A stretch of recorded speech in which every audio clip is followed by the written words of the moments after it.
Yeah, it's an North London derby, and the chat is already firing here in the studio between producers. But we cannot wait for this one. And to get stuck into this, delighted to bring in talkSPORT's very own Gooner expert. It's Luke Henry. How you doing, my friend? I'm wonderful, thank you, mate. How are you? I'm doing really well, mate. Good. Now, I'm excited for this one, but where do you want to start? Where do you want to start with this? Are you feeling super confident? Your knees jangling at the draw against Sunderland, and Gabriel's out, and it's fresh off an international break. The Troy Parrott spirit might still be in the Spurs changing room, and how are you feeling about it? Beautiful game. It's the game that you want to be at. It's the game that you want to play. The North London derby, especially when you win. I think Spurs have won only one of the last 32 at the Emirates. Bring it on. I can't wait for it. Is there an argument that, given we've seen some North London derby classics over the years, haven't we? Is there an argument that this one might be a bit of a dead rubber, what with sort of Thomas Frank's seemingly, according to Spurs fans, underwhelming approach, which I think is a little bit harsh considering the squad he's got, and then, Mikel Arteta's, incredibly organised, well-drilled defence? Do you think this has got a bit of a dead rubber about it? Maybe, but all you need is an early goal to change that. And for my money, this is the best derby in England. I think the North London derby, just the fans hate each other. There's a real hatred. I can feel the hatred in the room. We've got producer Alex to my left hand side and Luke Henry to my right hand side, and I feel the tension already in the room. They don't like each other, and I think that produces great games and great moments. And I do think this is probably the most favoured that Arsenal have been in a while in the North London derby, because Arsenal are just the best team in the country. But we saw it when Liverpool hosted Manchester United earlier this season, when everybody had Liverpool down to win that game. Obviously, subsequently, Liverpool gone on to display poor form, but no one had Man United down to beat Liverpool, and they did. And so Spurs aren't completely ruled out, and I've seen Spurs play really well away from home all season. It's been at home where they've had their issues. Think about the win against Man City. That's aged very, very well. Think about the performance against PSG in the Super Cup. Spurs should have won that game. And Thomas Frank has shown that he is flexible, he's adaptable. The issue that he's got is he's coming up against the best team in the country that will want to put the result right from before the international break, when they drop points against Sunderland. So Arsenal are clear favourites, but you can never write off Spurs, I don't think. Luke, are you worried at all? No, I don't think I should be worried. There's an arrogant smirk on Luke's face. Because it's a North London derby. It's the first derby that Spurs, I think, have played without Kane and Son since 2014. So I don't know who's going to be the hero for Spurs. They're still the best team statistically away from home in the league, joint with Arsenal. I have to be confident. Why wouldn't I be confident going into a North London derby? You talked about the Sunderland performance. This is the perfect way to respond. If people think it's 2 points dropped, a point gained, I don't know. There's so many different narratives and opinions on that. But, so the guy to the left of me, as always says, 4:30, it's going to be dark. Everyone's going to be watching. Sky Sports, 4:30, everyone's watching. Go and shrug your shoulders and go and play the game of football and go and get 3 points, and we can carry on going. And then we got Bayern, and then we got Chelsea, and it's a busy run of games. Now, it is obviously devastating that one of the best centre-backs in the league, in my opinion, Gabriel, is going to be out, looking like maybe for a couple of months. But you do have Mosquera, Hincapié. I mean, it's not a bad... No, also have Calafiori that can play left centre-back in there. Listen, Gabriel probably epitomises everything we've been this season, but people probably don't realise that he's only scored 1 goal from set pieces. He's got 2 assists. So this narrative about, oh my God, all these goals come from Gabriel and set pieces is not exactly as true as people make out. And it's a great opportunity for Hincapié or Mosquera to show what they're made of. Mosquera's been brilliant, as we've seen him in flashes. Hincapié, he's a captain of Ecuador. Who do you think? What do you think Arteta's backline is going to be Sunday? It'll be quite difficult. I think we'll go with Mosquera purely and move Saliba to left centre back purely because them two have played together. I think it's really bold to go and ping Hincapié just with the lack of minutes he's had, and obviously he's come back from an injury as well. I think Calafiori will be fit and starts at left back. I think it'll be Rice, Subamendi. I don't really know. I think it'll be Eze, obviously, in that midfield. I think Odegaard will probably be on the bench. Then he's got a decision to make. We don't know the fitness of Victor Gyökeres yet, so it looks like to me it'll be Mikel Merino leading the line with Leandro Trossard and Bukayo Saka.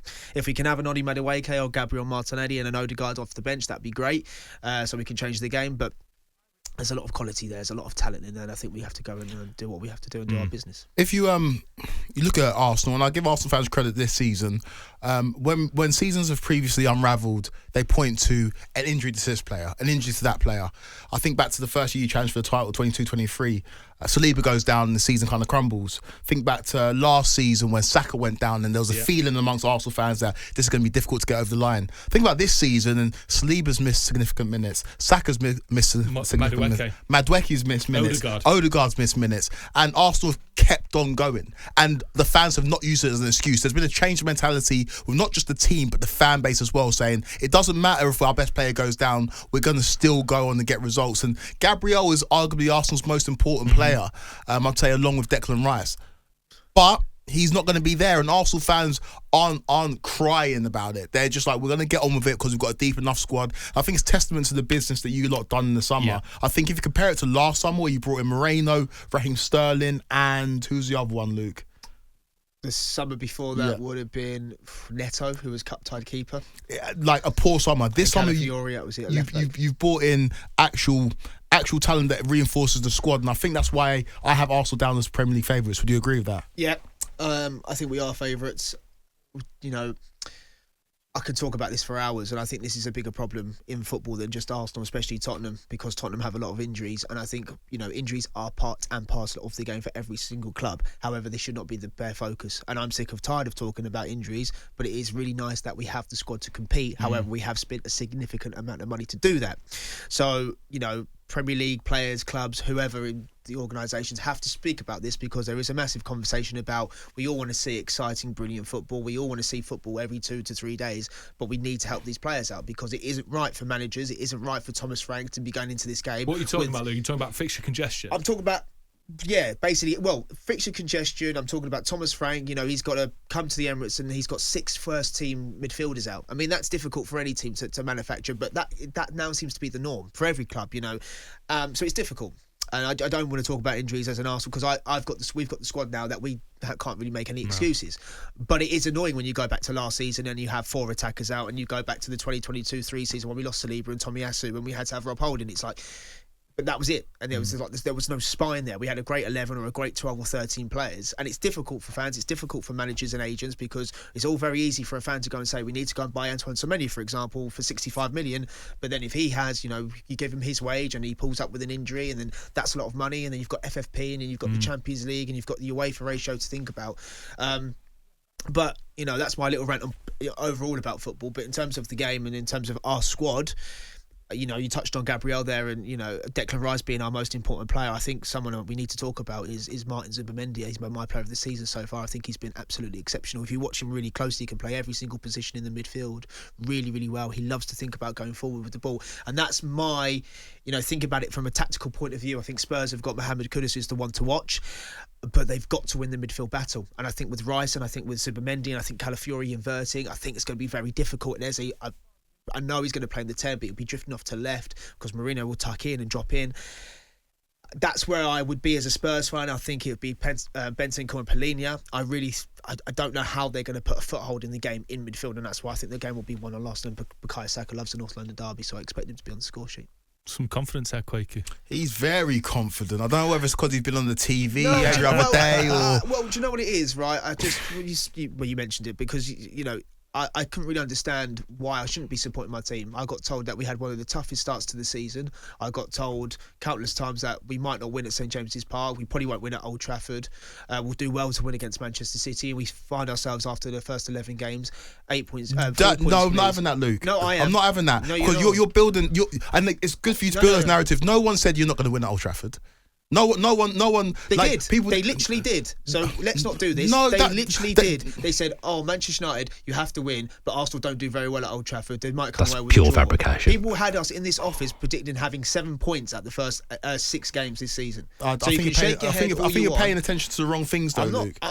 Okay then. No, I do. So no one told me it was over after 5 games. What did you tell me out there? What, when you didn't beat Liverpool? What did you tell me out there when Liverpool were playing Crystal Palace? And what did you tell me about St James's Park? What did you tell me about St James's Park? It's a tough place to go. What did you say? It's a tough place to go. Did you say we would win? No.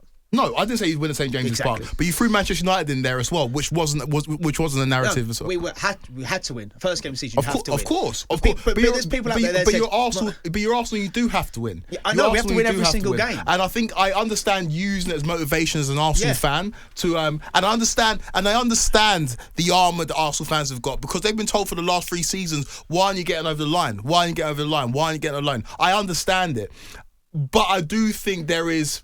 I don't want to perpetuate false narratives. People saying that Arsenal weren't going to win certain games that people had them down to win. Like, Arsenal are one of the best teams in the country. You saw that last year. Arsenal beat Real Madrid at home and away. Yeah, no one at the beginning of the season said Arsenal aren't going to pick up points in big games. There's just certain grounds that you don't normally pick up points in that you've gone and done that this season. You went and won at St James's Park. And at Anfield, I do admit this. When you didn't win at Anfield, I said, oh, that's a big one, because you never win there. And I think to go and take the title off the champions, you have to go and beat them at their place. Maybe this season will prove me wrong. But I just think that this is an Arsenal team that, because of the transfers, because of the continuation, because of the drop-off of other teams, you find yourself as clearly the best team in the country. Yeah, I think we are the best team in the country. And it's up to us to go and show ourselves. I'm backing my team to the hill.